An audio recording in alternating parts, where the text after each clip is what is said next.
They called the merger impossible, a billion-dollar deal hemorrhaging $1 million an hour because of a coding error 50 engineers couldn't find. The CEO was ready to burn his empire to the ground, never imagining that the answer wasn't in a boardroom, but on a grease-stained napkin written in red lipstick by a waitress. She fixed a 9-figure disaster in 30 seconds and went back to scrubbing tables.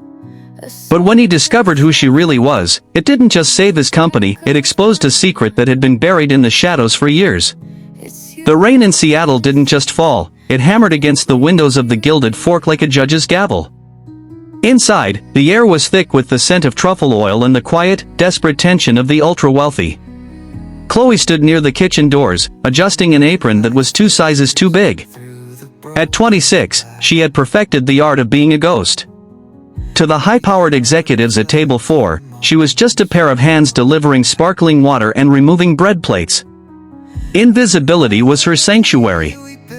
It meant no one asked about the 3-year gap in her resume or why a woman with her intellect was scrubbing steak juice off mahogany tables. Nobody talks about this particular pain, the slow, rhythmic ache of being a nobody in a room full of somebodies. It is a silent struggle to keep your soul intact when the world treats your presence as an inconvenience. You stand inches away from people making life-changing decisions, yet you are as far from their reality as the stars are from the pavement.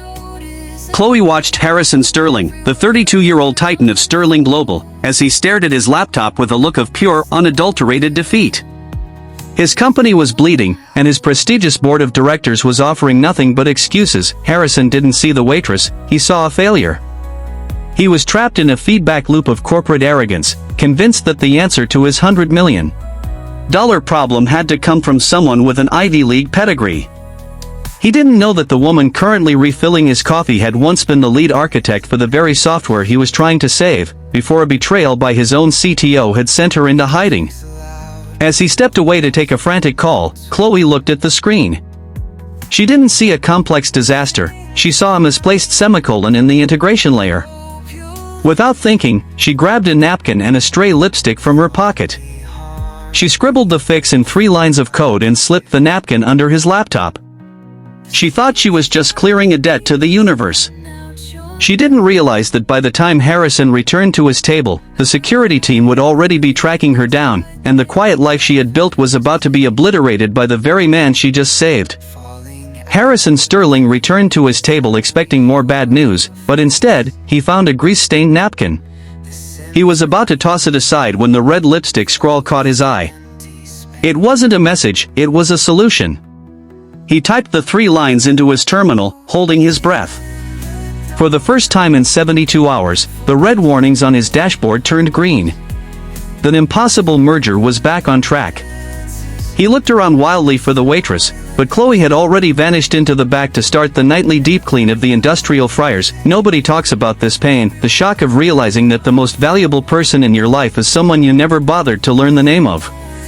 Harrison spent the next hour ignoring his celebratory board members, his mind fixated on the ghost who had outcoded his entire engineering department on a napkin. He realized with a stinging clarity how many geniuses he had likely walked past in his life, blinded by his own status. He didn't want to thank you anymore. He wanted to know why a woman with that kind of mind was carrying a tray of dirty dishes. He didn't find her that night. Chloe had slipped out the back door the moment she saw the frantic energy at Table 4 change. She knew what was coming. She knew that in the world of billionaires, there is no such thing as an anonymous favor. For 3 days, she lived in a state of hypervigilance, jumping at the sound of every black SUV that turned down her street. She tried to convince herself that she was safe in her invisibility, but Harrison Sterling wasn't a man who accepted no from the universe. He used his resources to track the Gilded Fork's payroll, only to find that Chloe Davis didn't exist. Harrison eventually found her in a small, damp apartment in the outskirts of the city. But he didn't come to offer her a job. He came with a police escort and a file that proved she wasn't just a waitress, she was a fugitive from a corporate espionage case he had personally authorized 3 years ago. Standing in her cramped doorway, Chloe looked at Harrison and saw the face of the man who had inadvertently ruined her life. 3 years ago, she was Chloe Vance, the rising star of Sterling Global's R&D. But when the CTO, a man Harrison trusted implicitly, stole her work and framed her for a data leak, Harrison had signed the termination papers without ever meeting her. He had destroyed her career based on a spreadsheet of lies. "I didn't steal anything," Chloe whispered, her voice cracking for the first time in years. "Nobody talks about the pain of being a victim of the very system you helped build. It's the heartbreak of seeing your life's work being used by the people who threw you away." Harrison stared at the woman before him, the waitress who had saved his company, and for the first time, he looked at the evidence in his hands with doubt. He had been so focused on the bottom line that he had ignored the human cost of his ruthless efficiency. He spent the night in her tiny kitchen, not as a CEO, but as a student.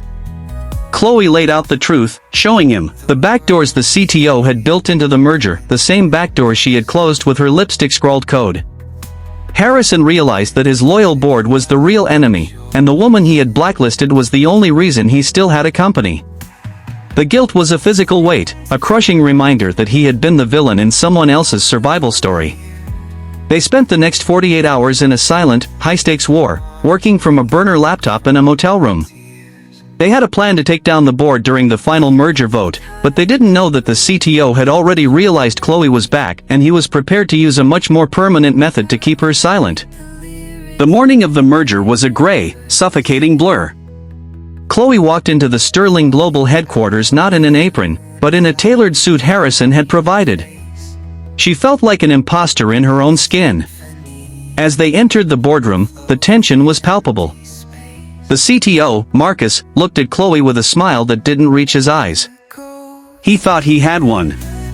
He didn't know that Harrison had spent the last 2 days recording every bribe and every line of stolen code Marcus had ever touched. Nobody talks about the pain of the final stand, the moment you have to face the person who took everything from you and look them in the eye without shaking. It is a silent struggle to remain professional when your heart is screaming for justice. Chloe stood at the head of the table, the very table she used to clean, and presented the data.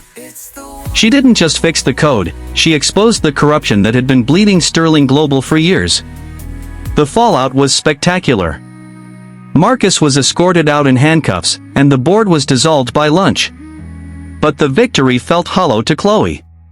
She had her name back, she had her career back, but she still felt the ghost of the waitress clinging to her. She realized that the success she had once chased was just as fragile as the invisibility she had used to survive. Harrison found her on the roof of the building, looking out at the Seattle rain. He offered her the CTO position on the spot, with a salary that would make her current bank account look like a rounding error. Chloe looked at the contract and did something Harrison didn't expect. She tore it in half. She realized that she didn't want his chair, she wanted the one thing his world had never allowed her to have. She was about to make a counteroffer that would change the foundation of how his company operated. Chloe didn't want to be the new CTO. She wanted to build a foundation for the invisibles. She proposed a division of Sterling Global dedicated to finding talent in unexpected places, the community colleges, the night shifts, and the greasy napkins of the world. "I spent 3 years being a pair of hands," she told Harrison. "I want to be the eyes that see the people everyone else ignores." Harrison looked at her, and for the first time, he wasn't looking at a waitress or an architect. He was looking at a partner. He agreed to her terms, clearing his entire schedule to help her build it. Over the next year, Sterling Global didn't just become more profitable, it became human. They found engineers in car garages and analysts in public libraries. Chloe found that her true purpose wasn't in the code, but in the redemption of others who had been framed by life. Nobody talks about this pain, the fear that your best years are behind you, hidden under a uniform or a title that doesn't fit. We live in a world that is quick to categorize and slow to understand. But Chloe and Harrison's story is a reminder that the answer is rarely where you expect it to be. Success isn't about the pedigree on your wall, it's about the integrity of your mind. Healing begins when you stop apologizing for the gaps in your story and start realizing that those gaps are where your true strength was forged. Don't underestimate the person pouring your coffee or cleaning your floors. Behind every uniform is a human being with a world inside them, just waiting for someone to hand them a pen. "I kept the napkin," Harrison whispered one evening as they watched the city lights. "I kept it to remind me that I was blind, and you were the one who taught me how to see." Tears. The strings of time keep ringing out your name. I write the lyrics